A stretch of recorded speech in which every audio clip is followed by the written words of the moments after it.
സൗഭദ്ര ആയുർവേദ ആശുപത്രിയിലേക്ക് എല്ലാ മാന്യ പ്രേക്ഷകർക്കും സ്വാഗതം. ഇന്ന് വളരെ പ്രധാനമായ ചില കാര്യങ്ങൾ പറയാൻ വേണ്ടി മാത്രമാണ്.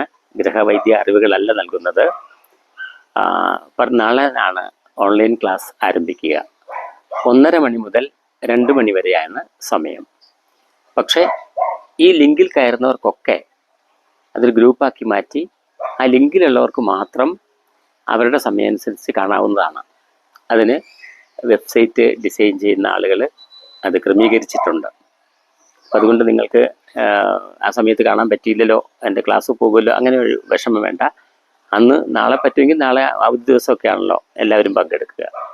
രണ്ടാമതൊരു കാര്യം പറയുന്നത്, ഞാൻ എൻ്റെ ഗൃഹവൈദ്യ പുസ്തകത്തിൻ്റെയും ഓൺലൈൻ ക്ലാസ്സുകളുടെയും ഒക്കെ വരുമാനത്തിൻ്റെ 20% സ്പർശം പാലിയേറ്റീവ് കെയർ ക്ലിനിക്കിനുള്ളതാണ്.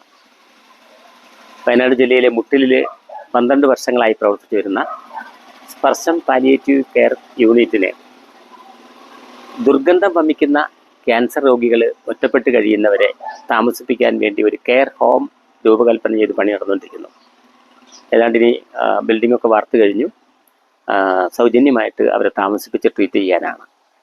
ക്യാൻസർ വന്ന് ദുർഗന്ധം വമിക്കുമ്പോൾ വീട്ടുകാർ പോലും അവരെ തള്ളിക്കളയുന്നു. അങ്ങനത്തെ കുറേ അവസ്ഥകൾ ഞാൻ മനസ്സിലാക്കി. അതൊക്കെ ക്ലാസ്സുകളിൽ വരും ദിവസങ്ങളിൽ വരും.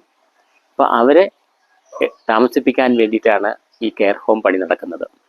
അതിലേക്കാണ് ഞാൻ എൻ്റെ നിശബ്ദമായ ചാരിറ്റി പ്രവർത്തനങ്ങൾ അതിലൊക്കെ ഉണ്ട്.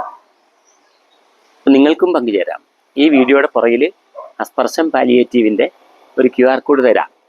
നിങ്ങളത് സ്കാൻ ചെയ്യുമ്പോൾ സ്പർശം പാലിയേറ്റീവ് ആണോ എന്ന് നോക്കുക. ഒരു നേരത്തെ ഭക്ഷണത്തിൻ്റെ പൈസ നിങ്ങൾ അയച്ചു കൊടുക്കാൻ പറ്റുമെങ്കിൽ ചെയ്തോളൂ, നല്ലത്. അതിൻ്റെ സ്ക്രീൻഷോട്ട് എനിക്ക് ഇട്ട് തന്നാൽ അതിൻ്റെ റെസീറ്റ് നിങ്ങൾക്ക് വാട്സപ്പിൽ തന്നെ അയച്ചു തരികയും ചെയ്യും. അപ്പോൾ നാളത്തെ ക്ലാസ്സിലേക്ക് താല്പര്യമുള്ളവരൊക്കെ നാളെ ആയിട്ട് പങ്കുചേർന്നോളുക. നാളെ ഒരു 10 മണിക്ക് മുമ്പ് വരെ ചേരുന്നവരെ ഒരു ഗ്രൂപ്പിലേക്ക് മാറ്റും. ആ ഗ്രൂപ്പിലുള്ളവരായിരിക്കും നാളത്തെ ഇതിൽ വരിക. അല്ലെങ്കിൽ നാളെ പിന്നെ വൈകി വരുന്നവർക്ക് മറ്റന്നാളത്തെ ക്ലാസ് മുതലേ തുടങ്ങാൻ പറ്റുള്ളൂ. നന്ദി, നമസ്കാരം.